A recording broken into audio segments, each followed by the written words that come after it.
అదే RTV app వార్తల్ని క్షణాల్లో చదివే అవకాశం ఉంటుంది. ఒక న్యూస్ పేపర్, ఒక టెలివిజన్ ఛానల్ మీ చేతుల్లో ఎప్పుడు ఉంటాయి.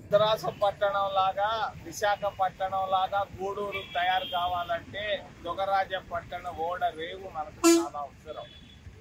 ఇది కాంగ్రెస్ పార్టీ విభజన చట్టంలో నేను పెట్టించాను. దీన్ని పోలవరాన్ని మిగిలిన వాళ్ళంతా పైసల కొరకు పెట్టించుకుంటే దొగరాజపట్నాన్ని నేను విభజన చట్టంలో పెట్టించాను.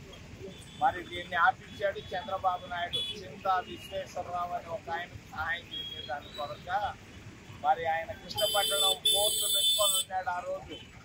అది ఇక్కడ దొగరాజపట్నాన్ని నాశనం చేసేదానికి ఆయన ఇద్దరు కలిసి ప్రయత్నం చేశారు. చింతా విశ్వేశ్వరరావుకి ఆ పోర్టు పోయింది, లేకుండా పోయింది. మరి 50,000 మంది నిరుద్యోగులకు ఉద్యోగాలు వస్తాయి. 1,00,000 మంది కోటీశ్వరులు అవుతారు రైతులు.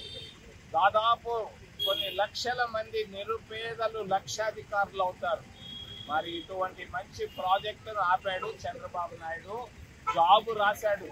ఇది తప్పు చంద్రబాబు నాయుడు. నువ్వు ఒక చిన్న కుటుంబంలో పుట్టావు, 2 ఎకరాల రైతుది. పేద రైతులకు నువ్వు ఎందుకు అన్యాయం చేశావు? నిరుపేదలకు ఎందుకు అన్యాయం చేశావు? నువ్వు ముఖ్యమంత్రిగా వచ్చింది ఇందుకొరక. పోలవరం అంటావు, నీ కాడు డబ్బు ఉంది కాబట్టి పోలవరం. అమరావతి అంటావు, అమరావతిలో ఏముందా? కృష్ణానదిలో నువ్వు పోర్టు అది కట్టాలంటావు రాజధాని. మరి భారతదేశానికి రాజధాని కట్టేదానికి మరి 100 సంవత్సరాలు పట్టింది. అమెరికాలో న్యూయార్క్ను కట్టేదానికి 300 సంవత్సరాలు పట్టింది. మరి అక్కడ భారతదేశ రాజధాని న్యూఢిల్లీ తయారు చేసేదానికి 17,000 ఎకరాలు అయితే ఇక్కడ 50,000 ఎకరాలు ఎందుకు పిచ్చోడా? ఎవడు చెవులో పోబెడుతున్నావు చంద్రబాబు నాయుడు? ఎక్కడ డబ్బుంటే అక్కడ బరికిస్తున్నావు.